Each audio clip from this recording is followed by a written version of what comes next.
We made this.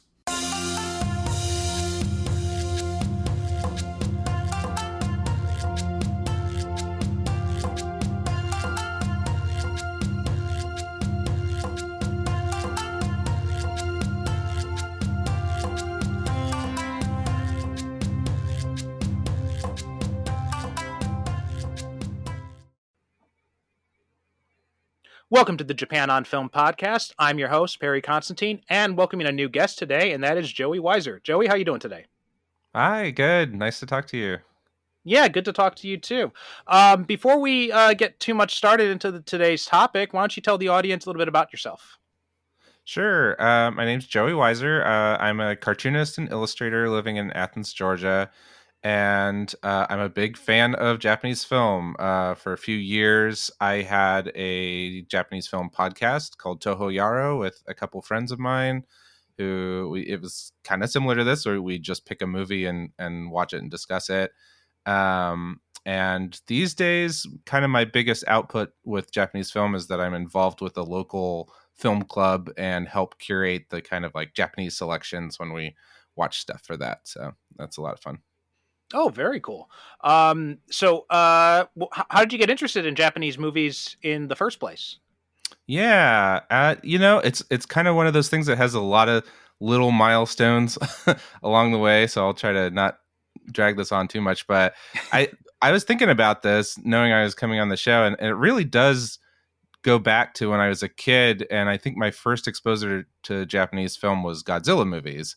I was a big Godzilla fan and loved checking out tapes from the local video rental place and had a few tapes of my own. And, that was the 80s. So all that really existed at that point were the Showa films. So I really think I kind of like heavily imprinted on those like 60s and 70s ones in particular. And then kind of jumping ahead a few years into the 90s, I was in high school and I was really into anime and I was studying Japanese in high school, and eventually did a short, like a summer student exchange in Japan. And that time period is where I was seeing my first like Japanese films in Japanese, knowing that they were Japanese films. And that's when I was seeing a lot of the kind of standards of the 90s US rental market, like Tom Popo and Shall We Dance and I don't know what else, like the Samurai trilogy and Seven Samurai and all that stuff. And I think for quite a while I would consider kind of an above average, but still kind of casual Japanese fan. A film fan. I'd see a lot of stuff when it would come my way, but I wasn't like necessarily specifically seeking it out. And I started to do more of a deep dive in like maybe around 2010 ish.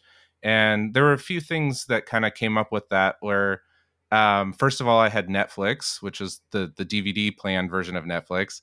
And that had a surprisingly deep well of like stuff that you could pull from, like foreign film and stuff. And so that's when I first started seeing a lot of Yakuza films. That's where I first saw Battles Without Honor and Humanity. It's where I first saw the first few Tora-san films.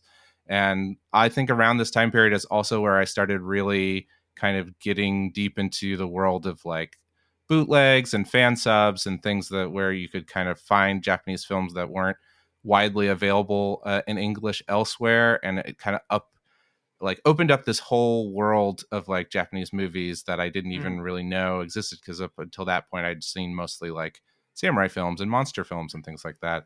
And seeing that there was like this, like, I don't know, yeah, an entire many decades worth of films available was really exciting.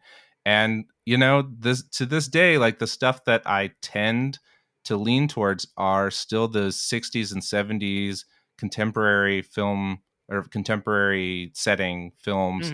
I like a samurai film and stuff, but I just really do seem to dig that stuff that's like set in modern day with in the 60s and 70s. And kind of reflecting on it, I've wondered if maybe that actually goes back to my history with the Godzilla films, and it's kind of created this like false nostalgia for a Japan of the 1960s and 70s. And that's what really like grabs me, the music and fashion and Mm. even just the settings and all that stuff. So that's what I tend to watch most of, but I watch all sorts of stuff as the opportunity arises. No, I think there's something to that because when I first started getting into Japanese films, beyond like the staples like the like anime or samurai stuff, the the contemporary stuff that I was watching at the time was stuff that was set in like the 90s and early 2000s. Hmm. And when I was thinking about it, one of my classes, like I'd given them a list of all the movies, and I was looking over the list, and I'm just like, there's a lot of movies from the 90s and 2000s in the early aughts in this list. So Yeah. I think I tend to gravitate towards those when I'm, not looking for the more outlandish type of stuff. Hmm. Yeah. The 90s and 2000s, kind of early 2000s, tend to be kind of more of a blind. The 90s especially are a big blind spot for me. I don't quite know as much about that stuff, and then I'll see like new things as they come out. 2020 and 2021 were really good years for like online film festivals, Mhm. where these like film festivals of Japanese films that used to be only in person because of the pandemic, they would stream them online, and so I got to see a lot more contemporary film that way, which was really exciting. But yeah, I don't know what it is. It's that my heart is in the Showa era for Mhm. whatever reason. Well, yeah, I think that goes back to what you first got interested in at the time, so that definitely Yeah. makes sense to me. Um, and yeah, I when you were talking about when Netflix did the rental DVDs, I've got some Hmm. nostalgia for that period too because I did see a lot of stuff back in those days, and it kind of makes me miss that because we don't it I mean streaming is great to have at your fingertips, but there's so many more levels of license rights and everything that goes into it, Yeah. so the selection's not as broad I feel as it used to be when it was when they still had the DVD program. It's true because stuff like DVDs could be long out of print, but they'd still have Hmm. them in their library, and so you could grab Right. stuff that you wouldn't be able to find otherwise. Yeah, it was a good resource while it Well, also like lasted. and that bootleg market, right? The fan subs. Mm, I remember, yeah. back in the day, looking on eBay for like Japanese movies and DVDs and getting like Region 3 imports or something like that, Hmm. where it had some subs of questionable quality, but and Oh the yeah. even the quality of the film wasn't all that great, and it looked like Hmm. somebody had just stamped like a printer label on the disc instead. Um, but Oh it yeah. was a way to access those movies, and that with all the streaming possibilities now and all the different options we have, it ironically feels that we've gotten less access to Japanese movies Hmm. in Western countries than we had before. Yeah, we're in a pretty good like moment for like boutique English language publishers putting out like gangster films Mhm. and stuff that maybe weren't so available, but it still tends to be really focused on like genre films and stuff that has kind of like shock value and stuff like Yeah, that. yeah. And I'm grateful I've gotten some very beautiful Blu-rays in the last few years of movies that I never thought would get like a commercial release in the US, and it's really awesome. But there's just so many possible stuff that it's a whole nation's worth of movies over decades and decades. So of course there's a wide variety of things available. Absolutely, yeah. I want to hear a little bit about the podcast you did. How did that get started up, and what was some of the stuff you'd focused on with that show? Sure. Yeah. So the podcast was called Toho Yaro, like Toho the film company, and then Yaro like the Japanese word for like guys or whatever. Hmm. Kind of a play on Truck Yaro, which are those trucker movies from the 70s. And that came about because I had two friends who I knew from different circles who both were interested in Japanese movies, and they both came to me independently. One of them was Alex Kazanis, who is a host of the One Piece podcast, all about the popular anime and manga series, which I'm also a fan of. And then V, she just goes by V now, V Dryman, and she approached me too. She is somebody I worked with, and said like, it would be really cool if we could like do something where we could like talk about movies, and it would be a good way for all of us to like force ourselves to watch stuff we wouldn't normally watch, because all three of us have like slightly different taste, And so Hmm. it really ran the gamut of like comedies, sci-fi, horror, action, like anything, you wanted. Like we just sort of rotate who chooses the movie, and then we'd watch it and kind of do book report style, somebody talking about the plot and Hmm. discussing what we thought of it. And it's fun. I think that I encourage folks to start kind of in the episode 30 or so. Like the Message from Space episode is where we first started really condensing the format. I think we Hmm. were a little bit too exhaustive with like the plot summaries at first, and after that 30 or 32, whatever that is, episode mark, we started being a bit more breezy with the plot summary and just really focusing on like what we thought about the movie. Hmm. And I think those go pretty well, and those are still all available for folks to check out if they want to. And my advice is always just kind of like start with a movie that you've already seen or one that you're particularly interested in, and see if you click with it, and then you can start digging around through the rest of the archives. Yeah. So, how long did you go for, and why did you guys stop? I think we went for maybe about 3 years, like 60 episodes or so. We were monthly for a while, and then during the pandemic, had more time, and we started doing 3 or 4 episodes a month. Um, and we just stopped because we all got busy with other Hmm. stuff. It was really hard to like wrangle all three of our schedules.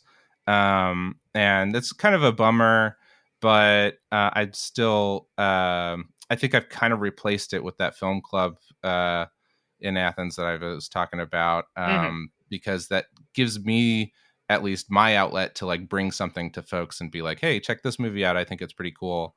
But and I'm always looking for recommendations and stuff too, but I do kind of miss that aspect of having kind of a homework assignment to some extent, of Right. being Yeah. like, Yeah. oh, I wouldn't necessarily watch this movie if given the choice, but my friend Alex said that it's really good, so I'll watch it. Mhm. Oh yeah, I'm looking at the. I just brought it up on my phone now, and I'm looking at the movies you covered. We definitely have some crossover with this show. I see with some of the episodes we've done, and some stuff that I have on my list actually to cover is also stuff you guys have done as well. Oh yeah. And yeah, I'm kind of sad that it's gone, because one of the reasons I brought this show back after ending it a few seasons ago was because you know there's just not a lot of discussion going on about Japanese films, at Hmm. least not non-anime type stuff. So I was I keep looking and checking to see if there's any other people in this podcasting space, and it really feels like I'm the only one sometimes these days. Yeah, I feel like we had a decent amount of kind of um audience crossing over from that One Piece podcast to build in like enough people, and people that know me from my cartooning and stuff, that were people like checking it out. But I don't know how many folks like necessarily stuck with it all the way through, because we would cover stuff regardless of if they were super available or how interested we thought people would be into it. And so I think it's kind of hard to keep people's attention when you're talking about such a niche subject and something that they're maybe just kind of only partially interested in. But we had a good amount of like devoted fans who would comment on the episodes, and were asking about where we were when we stopped putting out episodes and stuff. So I remember when I found your podcast maybe last year sometime, I was listening through the archives, and I have heard you say like, I wish there were more podcasts about Japanese film, and that's the way I felt too. And I looked, and we had a little bit of crossover where we were making episodes and you were making episodes at the same time, but for whatever reason, our paths didn't cross. I think on one hand, we picked a name that we thought was funny, but is actually kind of a little tough to like sell people on if they don't know what it means, and caused a lot of confusion. A lot of people associate Toho with Godzilla, actually, specifically. And so we got a lot of people asking about like, well, why are you talking about these movies? These are Toei movies or whatever. And yeah, so there were some stumbling blocks along the way with that show, but I'm overall proud of it, and I'm glad that folks can still listen to it if they look it up. Yeah, I think part of the reason too is just sometimes these podcast search engines aren't the best, because I remember Hmm. searching for Japanese film, and like my podcast was the only one that I never saw yours come up at all in any of the search results. Yeah. So yeah, that's it's a definite issue too with the podcast search abilities. But yeah, I'm definitely gonna have to check some of these out. But before we jump into the movie, you also mentioned that you're a cartoonist. Why don't you talk a little bit about your cartooning? Sure. I draw kind of adventure fantasy comics for the publisher puts it at middle grade, which is kind of grades 3 through 5. But I have readers that are older and younger than that. And I did a 5 book series called Merman. That's about a little fish boy. And my most recent books are Ghost Hog and Dragon Racer. And there's a little bit of Japanese film influence in them for sure. But if you like kind of like cartoony characters and creatures and bright, colorful worlds and stuff, that's the kind of work that I do. My kind of philosophy with making work is that if I'm having fun making it, hopefully it will also then be fun to read. And so I just kind of come up with ideas that seem fun to draw or seem engaging, and then build off of that and craft the story kind of around that. Um, and yeah, I'm working on a book now that's unannounced, but I'll say that it does have its roots in like kaiju and monster battles and stuff. So hopefully folks will dig that too. So can you say when that book is coming out? Well, I'm still drawing it. Yeah, it got delayed just because of my schedule's crazy, but we're looking at 2025, Okay. probably spring or late winter 2025 Okay, because for by the the time publication. people listen to this, it'll be probably January 2024. So if it was coming out Yeah. soon, I wanted to tell people to go check out your website or something Nah, to find yeah, out it'll more be a information. while. But But if yeah, yeah, if folks like follow, like I'm on Instagram, Joey Weiser Comics, or Joey Weiser on Twitter and Blue Sky. You can see I'm on Twitter. I'm kind of just talking about whatever cartoons I'm watching and stuff. But like, I will when it's time to start mentioning the new book. I'll be talking about that all the time. okay, Yeah, awesome. And this film club you've got in Georgia, in Athens, Athens, Georgia, you said, right? yeah, right. Yeah. How did that get started, and what kind of stuff have you guys been watching with that? Or if it is, and if people are in the area, is it open to new members too? Yeah, if you are in the Athens, Georgia area, maybe the Atlanta area, I would look up the Athens Flicker Film Society on Facebook, or Pachinko Pop on Instagram, where you can see stuff about what we're showing. It's just a private, club, but anybody's welcome to come. We just want to be clear that this isn't something where we're making money off of it and stuff, because a lot of times people are just bringing in their personal copies of movies to watch and stuff like that. This isn't filling an actual theater with people. But yeah, I kind of focus on cult and genre film because I know that that's like more fun to watch with a crowd than an Ozu drama or something like that. But yeah, recent, like this month we're going to be watching a Zatoichi movie. And what have we watched besides that recently? Here, I've got a list here. The Space Adventure Cobra movie, which is a really fun anime movie.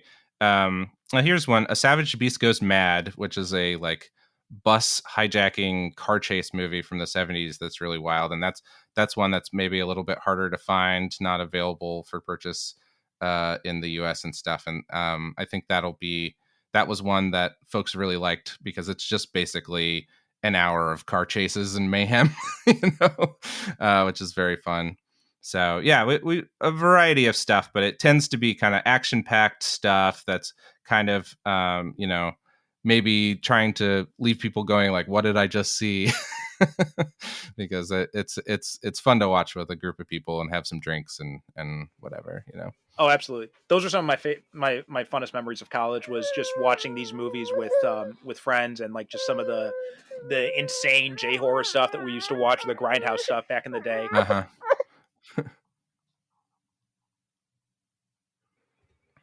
That's one of the biggest disappointments too with a lot of these Japanese movies, and I've run into this problem too with my show. Is there's a lot of stuff to cover, but you're also not sure how available the stuff is. I used to run Mm-hmm. links off the webpage where people could buy the DVDs, and a lot of them are out of print now when I go to click on the Amazon links. So it's tough out there. Yeah. And one of the things that I hope that one of my long-term goals for this show is that maybe streamers or distributors will start reissuing some of these movies. Yeah, that was an issue that we were running into a lot with our podcast too, because we were just picking movies that we wanted to talk about, and then some of them were basically, I mean, close to impossible for other folks to see. Yeah. And it was the kind of thing where it's like, well, are we how hard are we really going to promote, the quote unquote gray market stuff, Mm-hmm. and or ask people to try to track down a long out of print DVD on eBay or something like that. And that became something that was kind of weighing on me a bit more. And if I had to do it again, I think I'd try to pick more stuff that are easy for folks to see, just because I think it's a bit more engaging for the audience. But I like talking about stuff that's hard to find because that's exciting Yeah. to me. Yeah. Well, I mean, and that's part of the reason why I switched the format of the show to the way I did, where bringing on guests and having them pick the movies. So it makes it, Mm, if you guys can get the movie, then there's a better chance that people in the audience can get access to it as well. yeah, that's true. That's Because true. here I'm in a privileged position since I'm in Japan, so I have all these movies at my fingertips. Hmm. Often not subbed, so all I have to do is get subtitles for them. But Hmm. that's a minor annoyance at best. But everybody else, they'll like, oh, this movie sounds so great, but it's like $90 on Amazon because it's been out of print for 20 years. Yeah. Yeah, Um, and some of that stuff eventually gets rescued by these like boutique publishers, like I was saying. But mhm. it's hard to count on that. Yeah, yeah. But anyway, I think that's a nice preamble to get into today's movie, which is A Colt is My Passport, Korto wa Ore no Passporto in Japanese.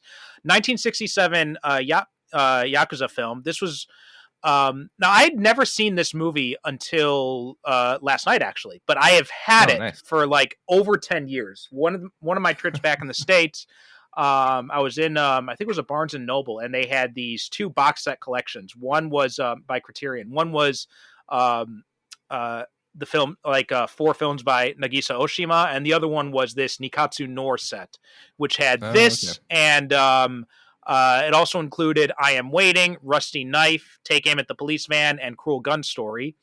Um, and they were both like on sale. I think it was like 10 to 15 bucks for each set was priced at. So I just picked them up and decided to, and but they've been sitting on my Plex drive ever since, and I just have not Yeah. had the opportunity to watch them yet.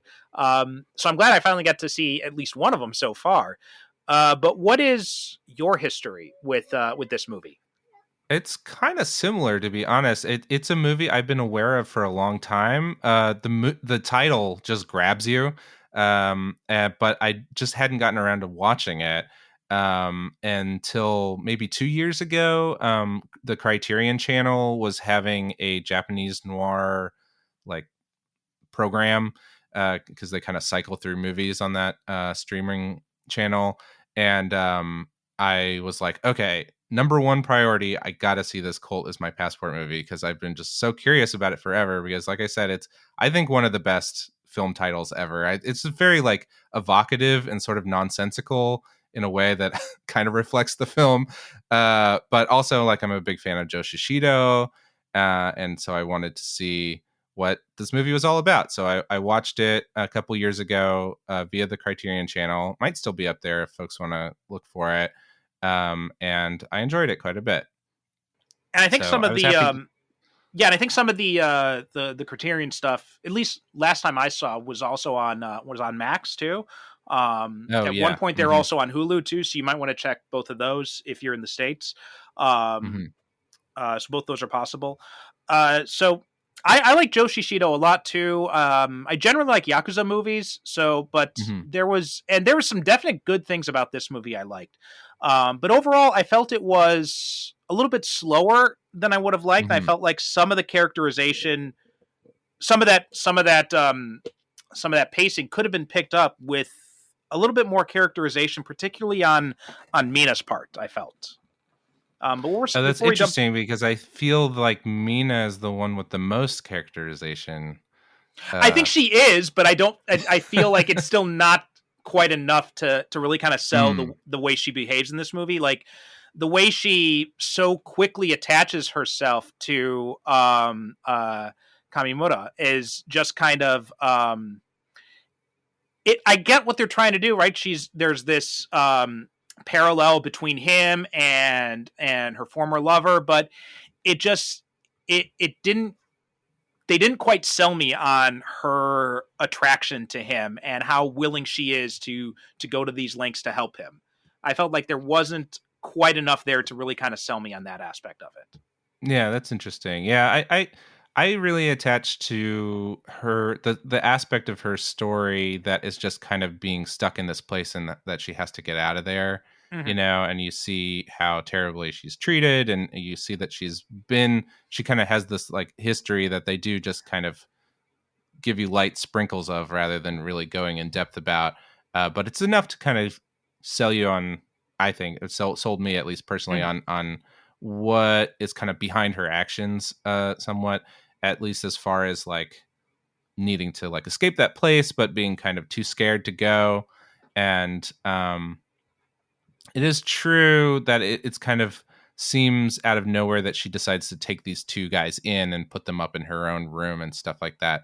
But I do kind of sense that there's like just a kind of desperation in her life in general to like Mm-hmm. see what she can do to like get out of the situation that she's in.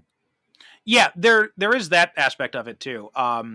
I do think Joe Shishido is great in this role. I thought Hmm. he did a very good job. He plays this kind of stoic character. He's got this very which is very common among a lot of these yakuza movies back at the time, where there's this kind of code of honor where they're willing to kill each other, but they've got this loyalty to each other. They've got this sense of honor because there's definitely that sense was if he wanted to, he could just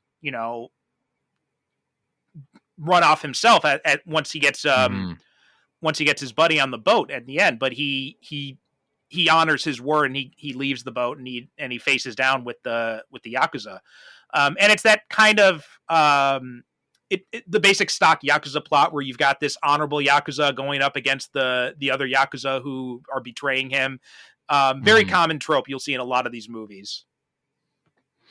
Yeah, he like he carries out a job, but he does it maybe not to the way that they would have liked him to do Mm. it, and so now he's kind of both on the hit list for the gang that he killed their boss, but also kind of on the hit list for the gang that he was working for, Mm. putting him in a pretty bad spot. Yeah, I think that I like Shishido best when he has a little bit of cockiness. Mm. He's pretty cold in this one, but he has a little bit of that cockiness and attitude to his character, which I think works really well. And I do Yeah. like that he's like not willing to leave his buddy behind because also his partner he could probably have escaped on his like Shishido could have escaped on his own Mm. a few times if he hadn't felt responsible for his friend. Um, and so yeah, that it's definitely kind of honor driving this movie for sure. Yeah. I do. I'm glancing through some of the reviews on Letterbox, which you've got two ones actually on of this one. But another thing that's one comment that someone said is I'm a little in love with Joe Shishido, my chipmunk man, and I was thinking the same thing because he's got this very. It's so funny watching him play these parts because his face doesn't necessarily seem like a hardcore yakuza face because he's got like this kind of Hmm. baby face, chubby chipmunk like thing, like look going on.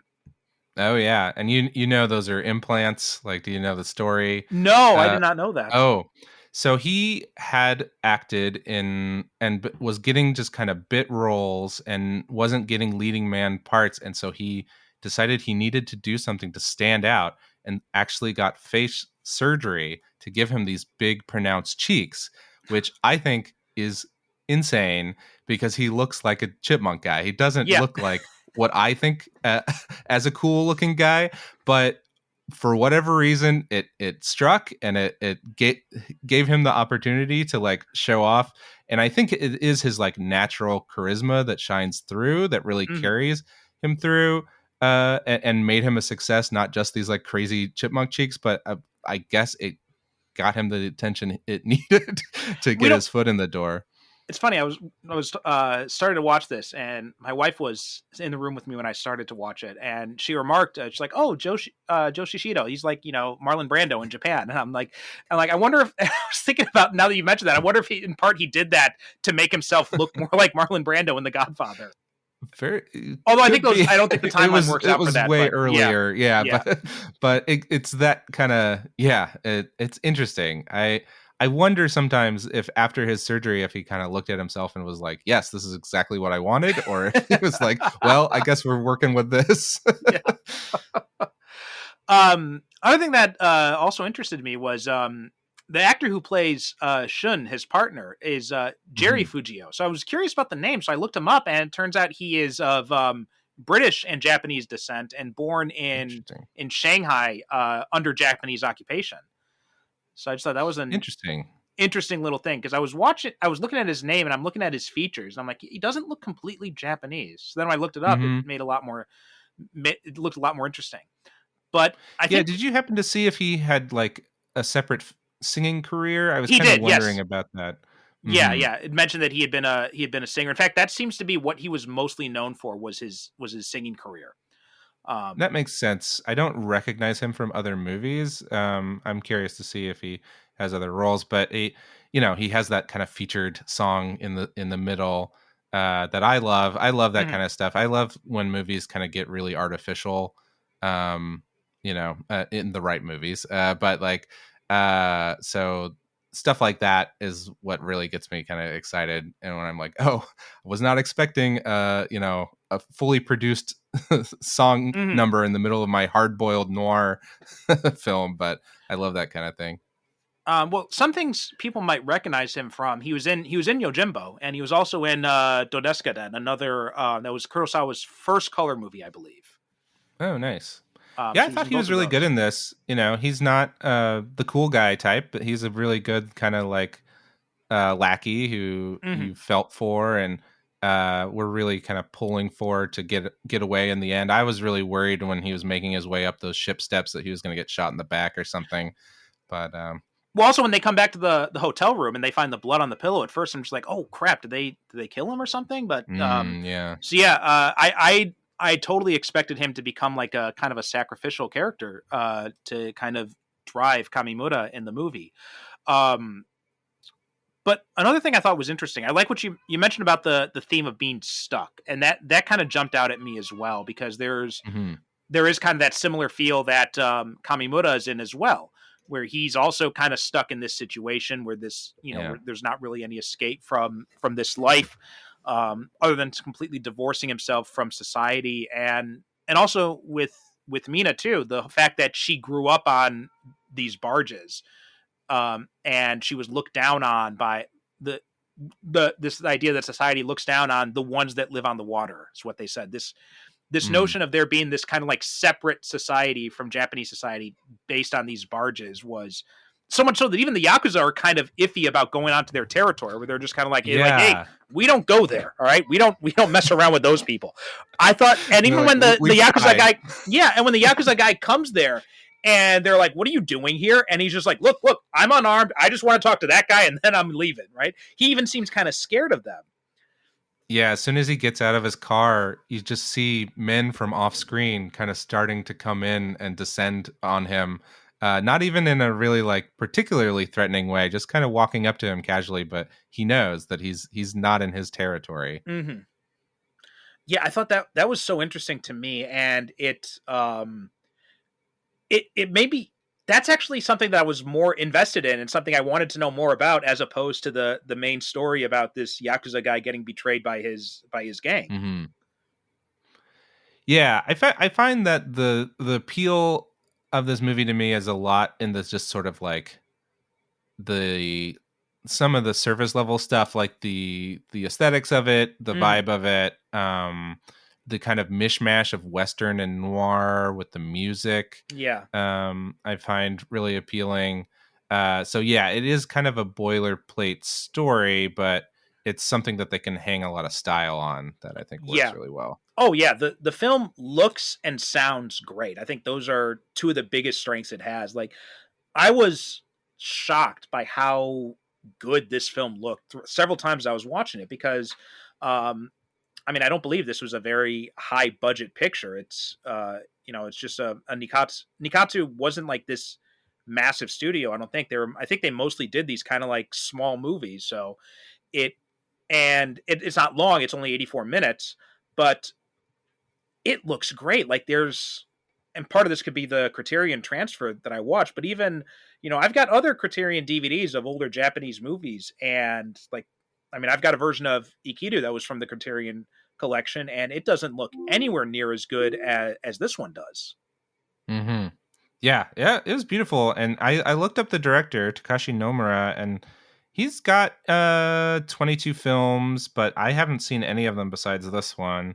So I don't really know. It does look like it's a lot of Nikkatsu. I see a lot of Akira Kobayashi and Joe Shishido in his he has a movie called Quick Draw Joe that has Joe Shishido wearing a cowboy hat and brandishing a rifle in his hands. It looks really good. But yeah, this isn't someone that is like a super renowned filmmaker, to my knowledge, at least. Yeah, I mean, I'm looking over his filmography now too. I do not recognize any of these titles, so I'm completely unfamiliar with his other stuff. And in fact, it looks like, according to Wikipedia, this is the one he's most well known for. Is this movie? Yeah, for sure. But also, one of the interesting things is he was influenced very much by French New Wave, and also, Mm. obviously, which makes sense. The music was the spaghetti westerns by Sergio Leone, Oh um, yeah. and a lot of people compared the opening shots in this movie to manga art, and saying like it's very Mm. he's like it seems like he's borrowing from manga with those opening shots. Oh, that's an interesting comparison. I hadn't thought about that. I mean, obviously the Western I had, but the comparing it to manga is interesting. It's that same sort of like eye for dynamics Mm-hmm. that he or his cinematographer had. Yeah, the Western thing is really interesting because there is the showdown at the end, but it's still not like two men, Mm-hmm. at sundown coming towards each other or anything. It's like him versus a car, basically, Yeah. and a small army of guys. And I find the sort of bookends of this movie really interesting because they're like purely procedural. They're very Mm-hmm. like kind of just showing exactly how he does the hit at the beginning, and then at the end is this kind of showing how he does defends himself and wipes out the rest of his enemies, Mm-hmm. essentially. um, which comes really after the like emotional high for me, like after his buddy and the lady from the inn leave. I'm kind of like not emotionally invested so much anymore. Like that was the Mm-hmm. like, okay, they're free, they've had the emotional moment, Shishido has sacrificed himself. That's a big kind of emotional high. And then I do like feel a little bit of a, oh, and now I guess the movie continues at that Mm-hmm. point. But it draws me in enough because there's kind of this mystery to like what he's setting up.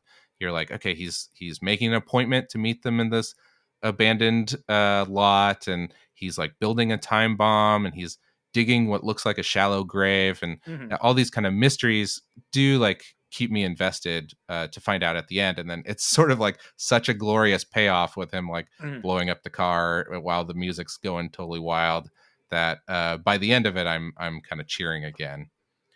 Yeah, I thought that ending sequence was great, and with all the the comparisons to Nora, obviously, and the spaghetti westerns, but also like that whole ending, the lead up to that ending sequence, it's very much almost, and also the opening sequence too, when they're plotting out the kill. It made me think a lot about like 60s era spy films too. Yeah, for sure. Yeah, Japan had a big kind of spike in love for spy movies Hmm.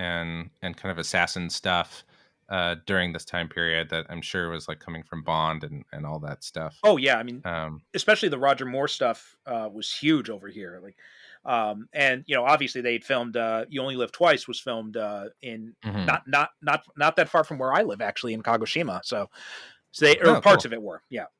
Like the volcano lair they'd used, I believe it was Shinmoe Dake, which is not that far from where I live.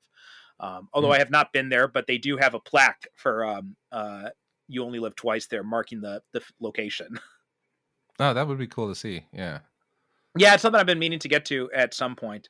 Um, but yeah, the things that interested me the most was really that idea of the people on the barge, and I really wanted to know more about that and those comparisons, and also like what exactly was Mina's life when she was growing up on these barges. Like, how did she end up there, and how did she? I found myself really curious about the backstory, and a lot more curious about her backstory than than the main story.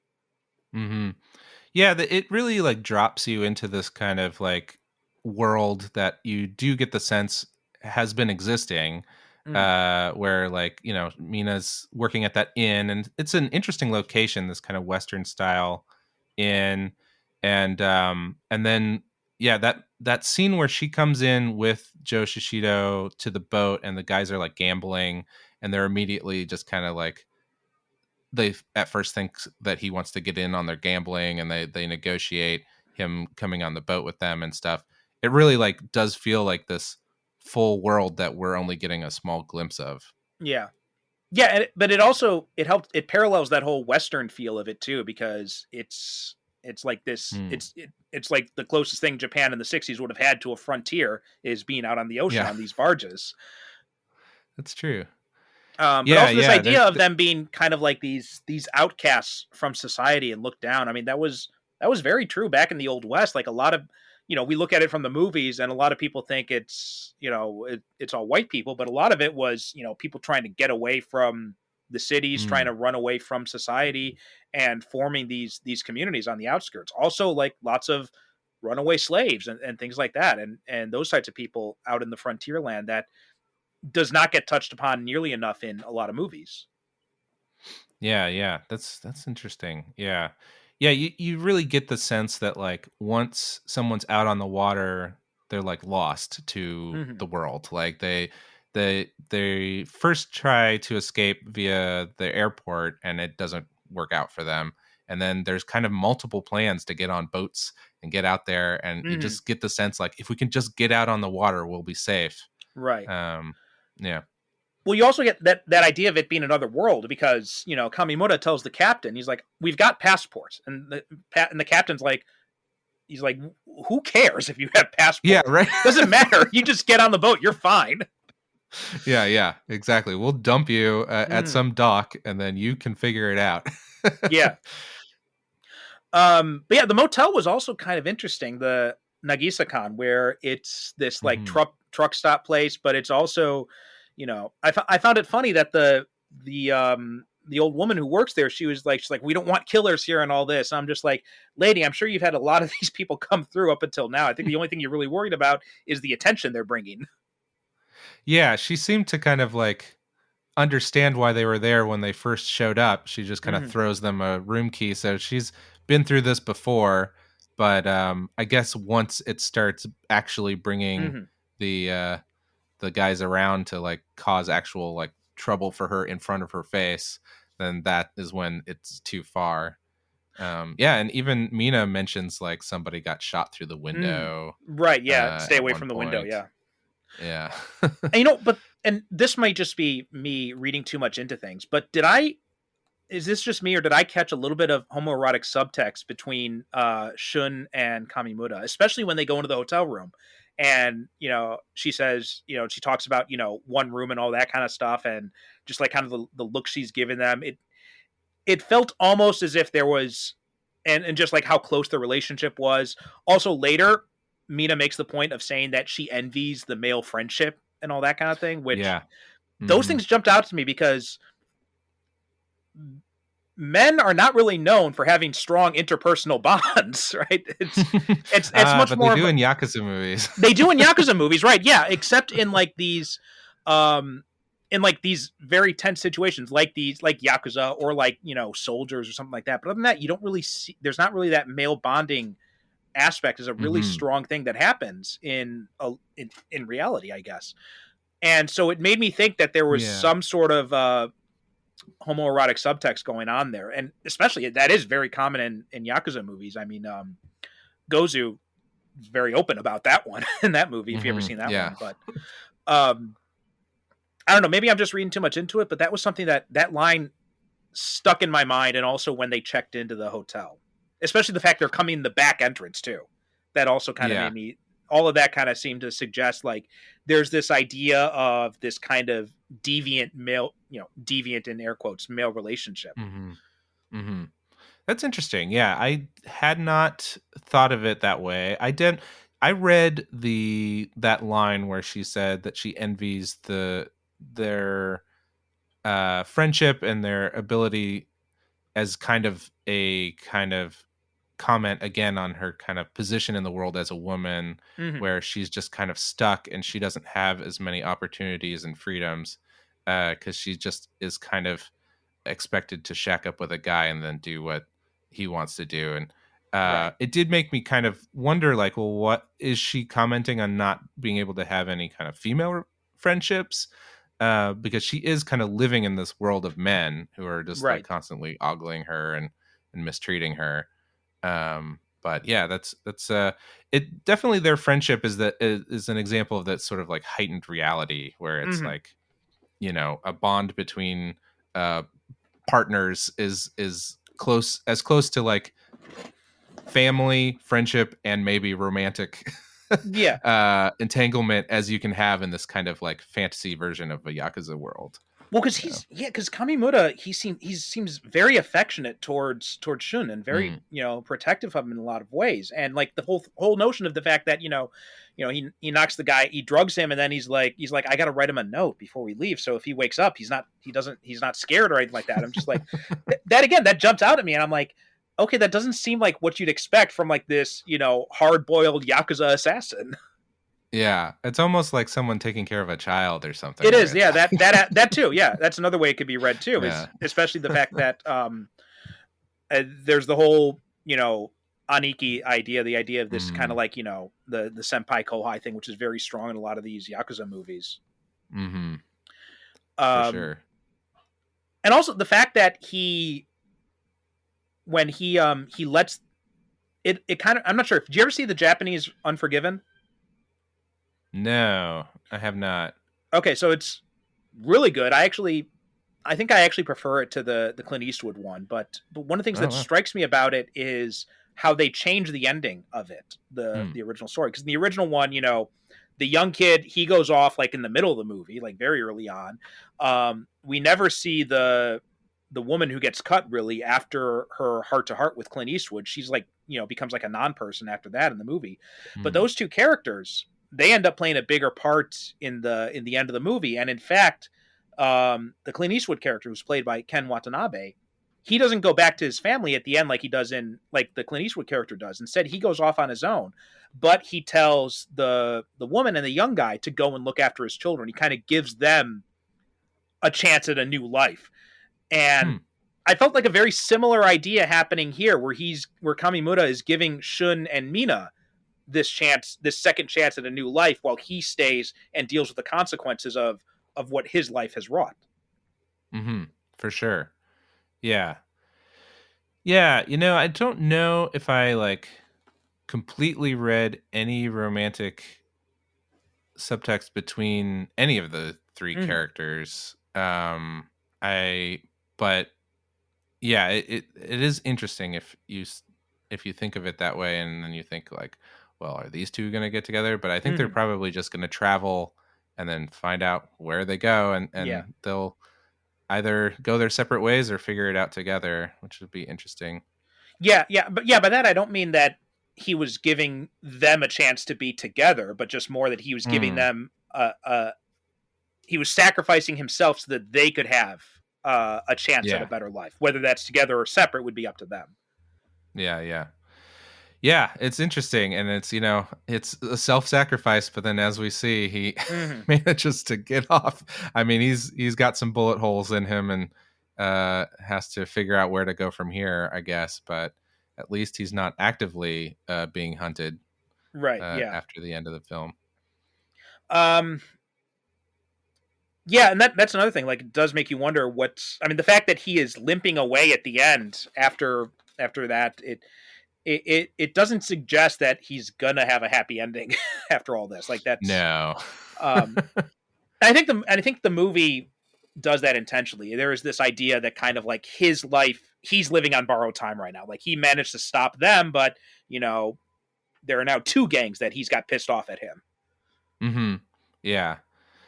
Yeah, I see people like comment on Yakuza movies and throw around like nihilism as Hmm. a kind of buzzword a lot of times, but it is true that there's this kind of like moment in a lot of these movies where someone has to just kind of throw everything away and just survive Hmm. or not survive at whatever their decision kind of ends up being.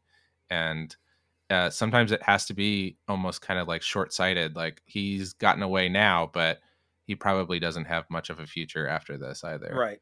Well, I think, and again, this goes back to Unforgiven. There's kind of this point of, you know, how much time has to pass, or how much time, within what period of time can you have that second chance, right? Is there a point where Hmm. it becomes too late for you to have a second chance? Which, in a way, it kind of feels like this movie is kind of saying, because you know Mina and Shun, they're younger, they still have that opportunity, whereas Kamimura, you know, whether or not he's actually older than them, at least in temperament and personality and emotionally, he seems older than them.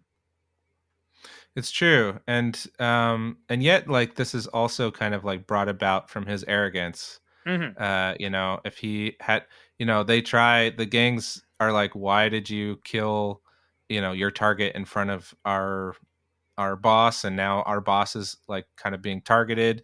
Hmm. And he's just like, well, you didn't tell me I didn't have to do that, which is like a cool guy comeback in the moment, but then there's these like dire consequences that he's basically ruined his life at this point because he Well, also didn't too, when they get to the airport as well, right? They call him on the mm, radio and they tell him, it's like, look, his men are staking out the airport. You can't get on that plane. And he's like, no, screw it, we're getting on the plane right now.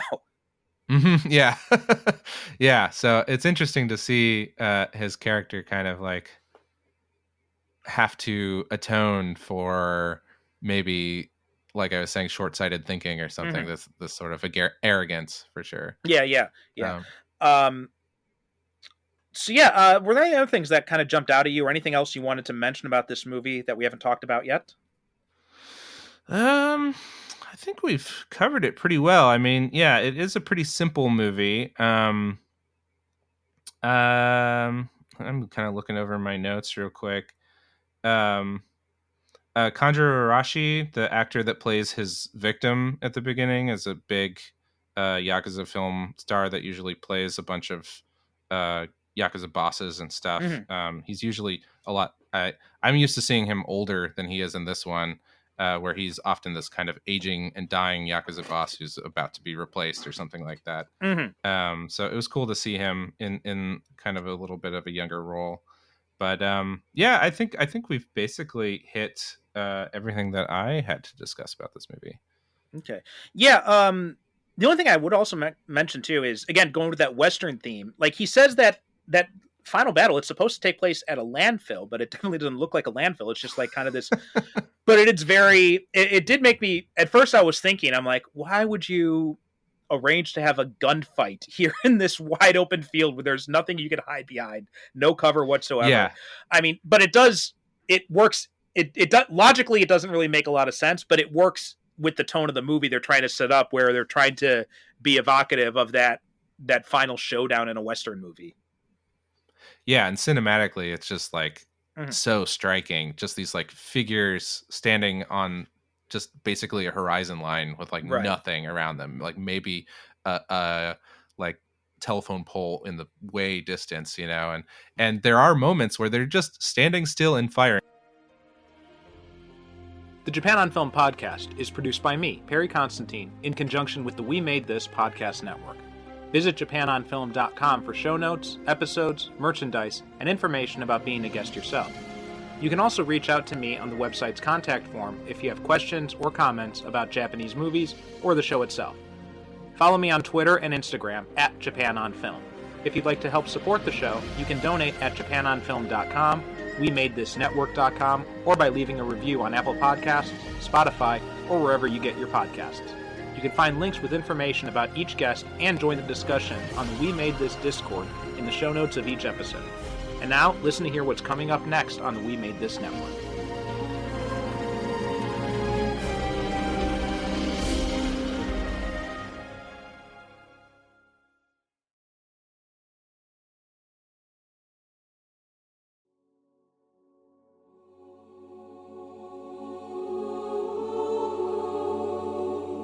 Welcome to the third age of podcasting.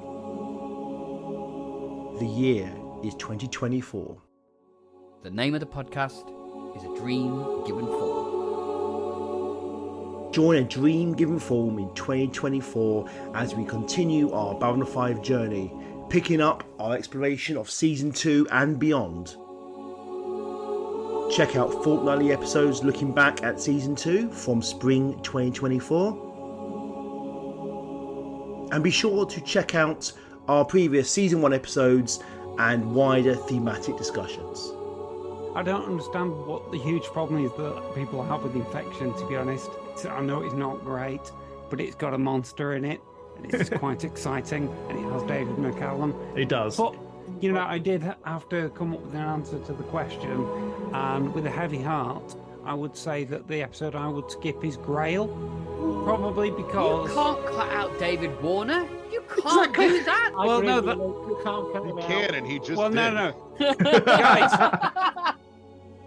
Including interviews with Pat Torman. When the animation came around, where I personally speaking for myself, I thought, oh, it's perfect, because we could do so much that we couldn't do with the budget, and the limitations of live action. But with this, and it doesn't matter how old we are. Marshall Teague. He said, "You make the sword, I'll create the role." And I walked in with the sword. He looked at it, he said, "Oh yeah, yes." And Peter Jurusik. I had great trust that at one point I realized, this guy knows what he's doing. He knows who Jakar is. And, you become kind of the expert. I mean, that's what we're supposed to do, right? We're supposed to interpret the people and interpret the literature. And as I said, make them walk and talk and be real. So join us on A Dream Given Form. Alas, Best hope for peace. Are you a fan of the Marvel Universe? Can you tell your Kang from your Doctor Doom? Well, if so, boy, do we have a podcast for you. Podcast 616 is the We Made This Network's long-running Marvel podcast, and it's under new management. We're your hosts, Ashley Thomas and Hugh McStay. And together, we are going to lead you every step of the way through the Marvel Cinematic Universe's upcoming multiverse saga. Everything from She-Hulk to Avengers Secret Wars will be covered on the podcast in the kind of detail that would make a Wikipedia article blush. We're going to have some detours into the wider Marvel world where we'll look at non-MCU projects dating all the way back to Marvel's origins in the groovy, funky 60s, and all the way up to the birth of the greatest franchise in cinema history. And we'll be joined on our adventure by a roll call of guests so impressively knowledgeable that they'll make the Avengers themselves look clueless by comparison. So if you like your opinions sharper than Wolverine's claws, or takes hotter than the Human Torch's underpants, then get Podcast 616 in your ears as a matter of urgency. You'll love it 3000. Podcast 616. Disassemble.